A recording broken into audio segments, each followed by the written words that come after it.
Shalom jemaat pendengar di mana saja berada pada pagi hari ini. Jumpa lagi dalam renungan Life of Revival. Firman Tuhan yang akan memberkati kita pada pagi hari ini. Mari kita membacanya dari Roma pasal 9 ayat 15-16. Beginilah bunyi firman Tuhan. Sebab ia berfirman kepada Musa, aku akan menaruh belas kasihan kepada siapa aku mau menaruh belas kasihan, dan aku akan bermurah hati kepada siapa aku mau bermurah hati. Jadi hal itu tidak tergantung pada kehendak orang atau usaha orang, tetapi kepada kemurahan hati Allah. Saudara yang terkasih, tema kecil bagi kita pada pagi hari ini adalah murka dan kemurahan Allah. Saudara-saudara yang terkasih di mana saja berada, kasih dan keadilan Allah berjalan bersama-sama. Pada hakikatnya adalah semua manusia tidak layak mendapat kemurahan Allah, tetapi hanya layak mendapat murka Allah. Mengapa demikian? Karena manusia setelah jatuh ke dalam dosa, maka manusia itu dimurkai oleh Allah atau terpisah dari kasih Allah. Karena itu, semua manusia, saya dan saudara, tidak layak mendapat kemurahan Allah, tidak layak mendapat kasih dan kesetiaan Allah. Jadi di sini saudara-saudara, kita semua sebenarnya kita hanya mendapat murka Allah. Tetapi juga saudara, tidak ada manusia yang bisa membatasi apabila Allah mau bermurah hati kepada siapa mau memberikan belas kasihannya. Karena itu saudara-saudara, dia berhak bermurah hati kepada siapa ia mau bermurah hati.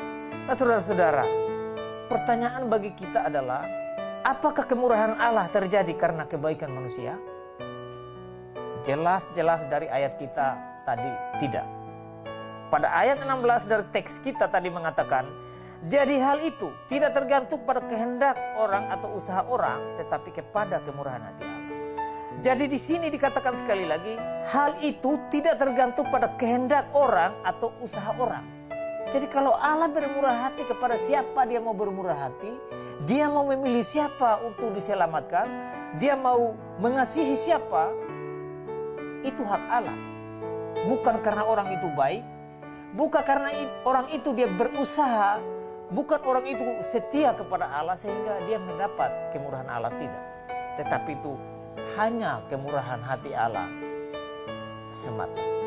Nah saudara-saudara yang terkasih, sangat jelas dari ayat ini bukan tergantung kepada kehendak atau usaha manusia atau usaha saya dan saudara, tetapi Allah sendiri yang berinisiatif untuk bermurah hati kepada siapa ia mau bermurah hati. Jadi salah satu jika ada ajaran yang berkata, marilah kita berusaha untuk mendapat kasih Allah.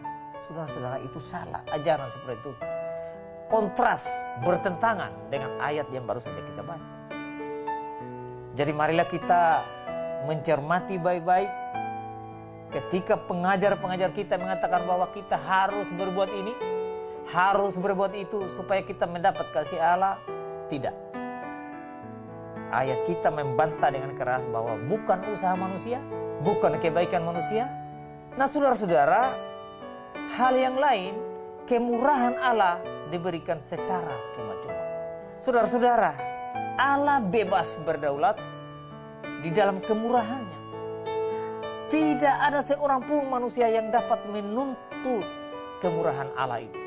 Dan tidak ada orang yang harus diberi belas kasihan karena perbuatan atau usahanya. Tidak ada. Itu hanya murni Allah memberikan kasihnya dengan cuma-cuma kepada siapa dia mau memberikan kasih itu.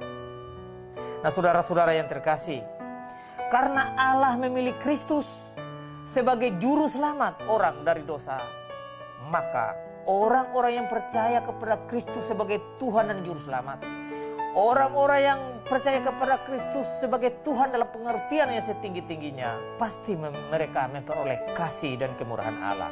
Tetapi yang tidak mau percaya, yang tidak mau menerima Kristus sebagai Allah dalam pengertian yang setinggi-tingginya, orang-orang yang tidak mau percaya kepada Dia sebagai Tuhan dan Juru Selamat, mereka hanya layak mendapat murka Allah atau kebinasaan kekal selama-lamanya di neraka.